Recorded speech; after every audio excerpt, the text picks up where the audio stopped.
And welcome back, everyone, to week five, episode five, talking football with some of our players. Today we have Kendra Wilhout, team of the Field of Dreams. And Kendra, welcome to the show. Thank you. Glad to be here. Thanks for having me on a week I finally won. Well, That yeah, was and actually also we not knew that planned. this. We were actually trying to hoping to capitalize on your really bad luck this season. Yeah, I mean, still looking grim, so yeah. Well, we already threw out the whole script we had after that big performance last week, too. So before we get started, first of all, I need you to introduce us to the pumpkin that you have sitting behind you, too, because that is a masterpiece. It is my favorite part of Halloween, so this was my pumpkin this year. Looking a little funky. That's awesome. Yeah. Really? So he doesn't have a name. It's like, Name him. and then it also tell us a little bit about what's going on in Kendra's world too, and that kind of catches up. Yeah, so I'm living out in a small town in Iowa, northwest Iowa called Storm Lake. About 10,000 people, and that's where Field of Dreams comes in. You've seen the movie. That's awesome. But I promise you, it's not heaven. This is Iowa. But it's a good time. I'm at a private practice with two owner doctors and then myself, and working 4 days a week, seeing a little bit of everything, rural optometry practice. So yeah, it's a good time. And then I work at the local D3 college about 2 days a week doing athletic training. So good time doing it. Yeah, that's awesome too. And then I just wanted to get straight into it because I think that everybody in the league, Kendra, that has played with you for more than 2 seasons, maybe 3 seasons, has one burning question on their mind. What is your obsession with the tight end position in fantasy football? I love a good tight end. I don't know. Take that however you will. Yeah, I've always liked the tight end position. Maybe just I think they're the most athletic people on the field. In most cases, I've had the opportunity to work with several different, well, a few different football teams, and that was always the position that just kind of the people were usually the nicest, which is interesting.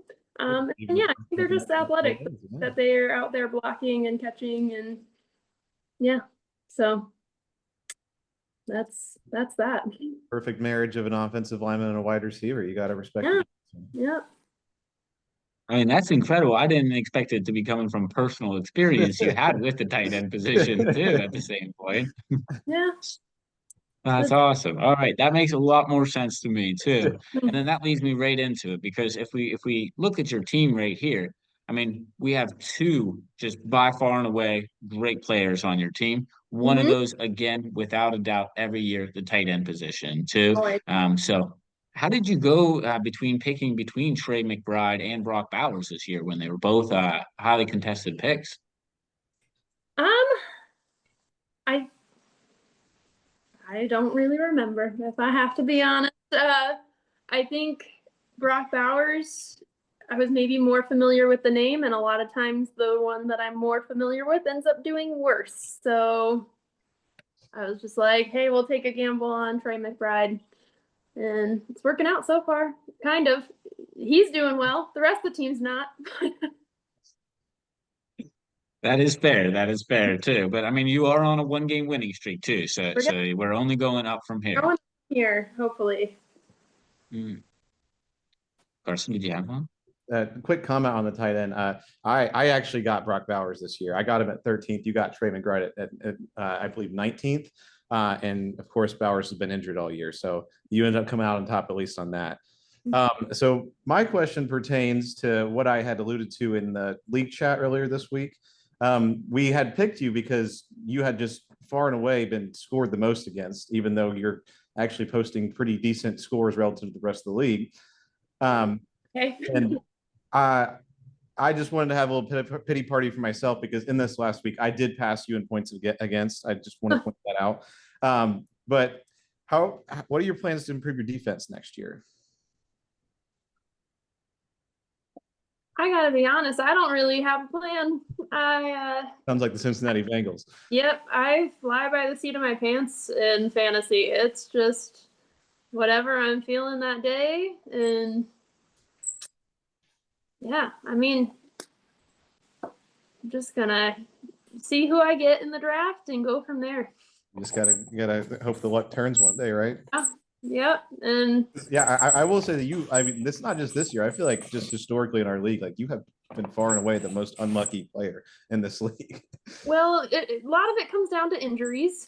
So I don't put a lot of stock into draft day because 90% of my players get injured anyway. And there have been a few times this year where my score seems terrible, and then I look and it's like, nope, I truly was giving best effort. There was 0 points on the bench. So That's actually good. Yeah, that's actually a good segue to my next question. So you sniped me on the waiver wire this week. It's not often that a starting running back comes available this late in the season, but with the injury to Cam Scatterboo here, Tyrone Tracy figures to be a pretty high-end running back the rest of the year. How do you feel about his outlook? So yeah, I think it's hopefully a good one. Clearly the Giants offense with Scatterboo doing so well first part of the season have become pretty run heavy. So hopefully that transfers over. And I debated because I feel like running back's not the position that I'm struggling in the most. So debated whether or not to take him, but he was there, so had to give it a shot. All right. All right. I mean, oh yeah, go ahead, Carson. No, you can go. I am pausing my audio because my dog is here squeaking toys. I don't want to hear that. Just FYI. Well, what I was going to say is that yeah, when we look at your team though, I mean, you do have two elite positions, right? Quarterback and tight end are some of the best in the league right now. And up until this point, maybe we've had a little bit of lackluster wide receiver running back play. But also when we look here, with the addition of Tyrone Tracy, you're looking at having two solid running backs.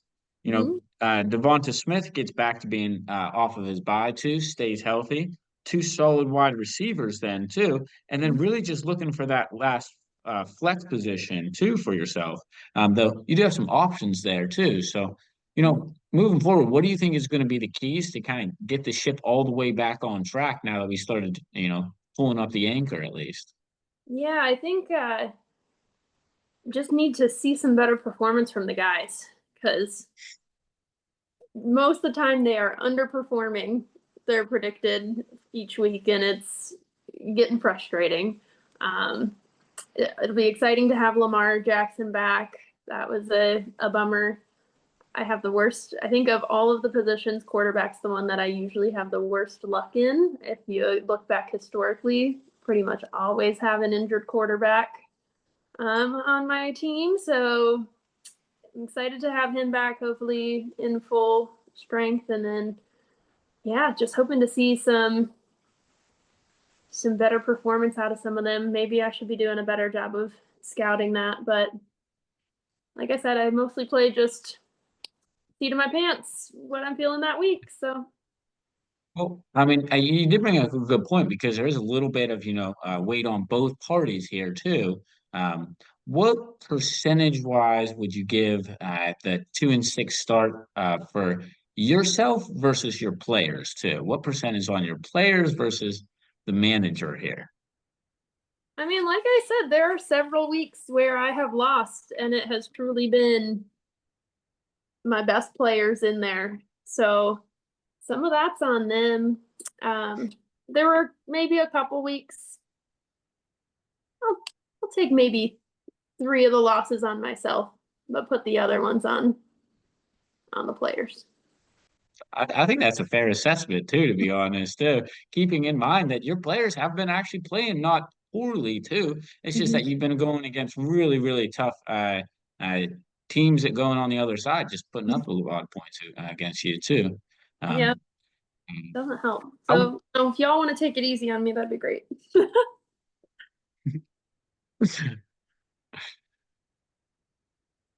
Just sit a player Carson, out. do you got one for? Yeah, is it back to me? Sorry. Yeah. Yeah, so mine is less so about the current state of the league, but I wanted to bring up, kind of circle back to something Dom had brought up. Mhm. He, well, at the time, he thought that he was the only one that deserved a punishment in this league. I did correct him, and that you Yes, also I served a hated punishment. Do you want to throw out any suggestions on that? Because we have been toying around the idea of bringing that back. I don't have, well, I do think we should decide on a punishment beginning of season. We've always said we were going to do that, haven't followed through. And then when it comes to end of season, I think the champion, once they get their payout, they don't care to really set the punishment. I will say, with my team doing pretty poor this year, if I end up on the bottom, I promise you, living in Iowa is punishment enough.